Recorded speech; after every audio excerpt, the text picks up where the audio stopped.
Before we get going, I gotta say goodbye to Canelo. So in this episode, we're gonna go all the way from Chicago to London. The reason why we're going to London is because London is home to the British Museum, as well as a multitude of places where boxing can trace its history to. We're specifically going to the British Museum, Cafe Royale, and a cool bare knuckle boxing bar. All right, so we made it to London, and before we even go to the museum, start dealing with all that, we're gonna get a bite to eat at this Borough Market. Let's grab a bite, let's grab a pint, and then we go. Pie, spicy lamb. Bite of this.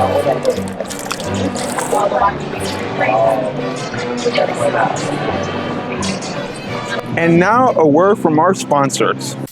This episode is brought to you by Leyendas Production. Check it out, homies. I'm gonna need your help. I need you to like, share, subscribe to this episode because we need to keep making these. And until we start getting money from subscribers or we start getting money from like Leto Reyes or something like that, it's all up to you.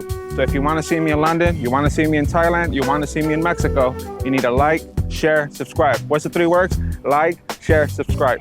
Peace. So after getting something good to eat, we made our way to the British Museum. Now, it's quite an impressive building. As you walk in, you will be greeted by giant pillars as well as some of the most impressive statues that civilization has to offer. And what a place. I mean, look at this.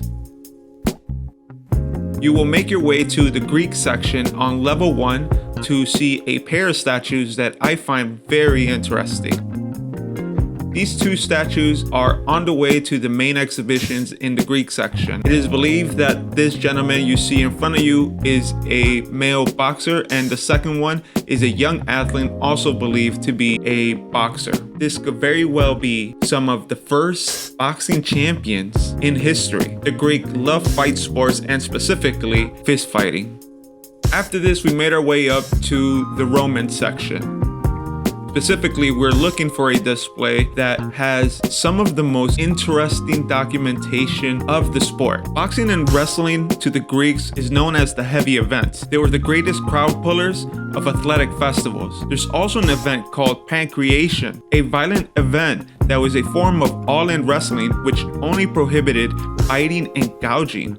Out of all sports, the Greeks really liked boxing, and it was popular among the Etruscans. This fascination with boxing was also assimilated by the Romans, although the Romans adapted a more brutal form to satisfy their bloodthirsty appetite.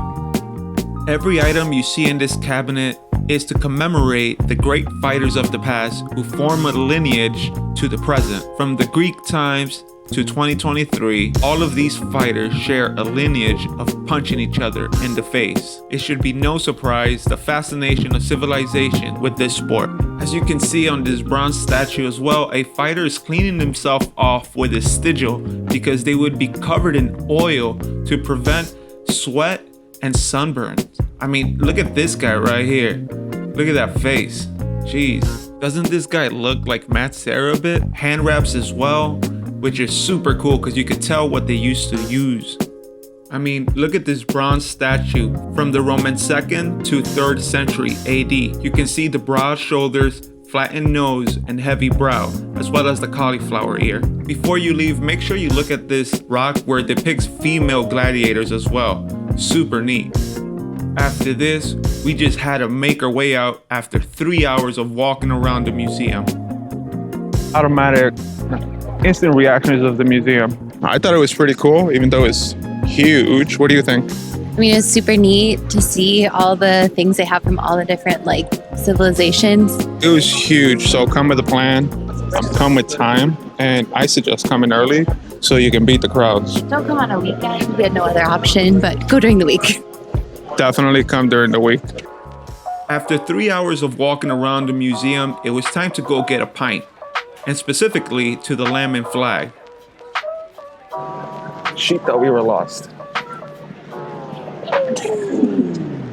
The Lamb and Flag is a relic of the past. As you walk in, you're greeted by old wood and monuments to the history of the bar. Okay, so we finally made it. We're here at the Lamb and Flag. And the reason why this is significant is because back in 1772, when this place first opened, it was actually some sort of house or something like that. And so it finally became a pub. The pub is cool is because it's in contention of being one of the oldest pubs in London. It is a very famous place for hosting bare knuckle prize fights before boxing ever existed. As you're aware, we're here to visit the roots of fighting and how present day boxing got its name and its rules, etc., all that cool shit. But this is real cool because if it wasn't for bare knuckle boxing or bare knuckle just fighting, I don't think we would have what we have today. And it was here, the old bucket of blood it's called, where fighters would beat the shit out of each other for days or maybe even hours without stopping, just so they could call themselves the man. And if you happen to stop by the Lamb and Flag, make sure you check out the second floor where you can see old printouts of the fist fights that used to be held here at this very same location. Salud. So have a pint, take a look at history, and take in what used to be the sport of boxing. After this, we made our way to the final location that we will be covering on this video, the Royal Cafe. The Royal Cafe is legendary in the sport of boxing and specifically is the home of the rules of boxing. From the morning's exhibitions, we end up back here.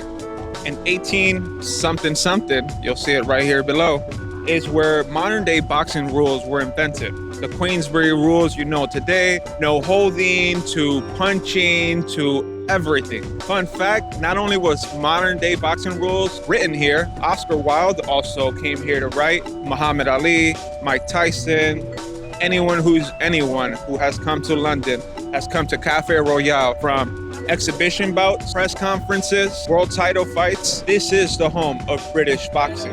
In 1951, Cafe Royale became the home of the National Sporting Club, holding black tie dinners before bouts, often frequented by many famed boxers, including Muhammad Ali. The Queensberry rules for boxing were made here in 1867, cementing Cafe Royale in boxing history.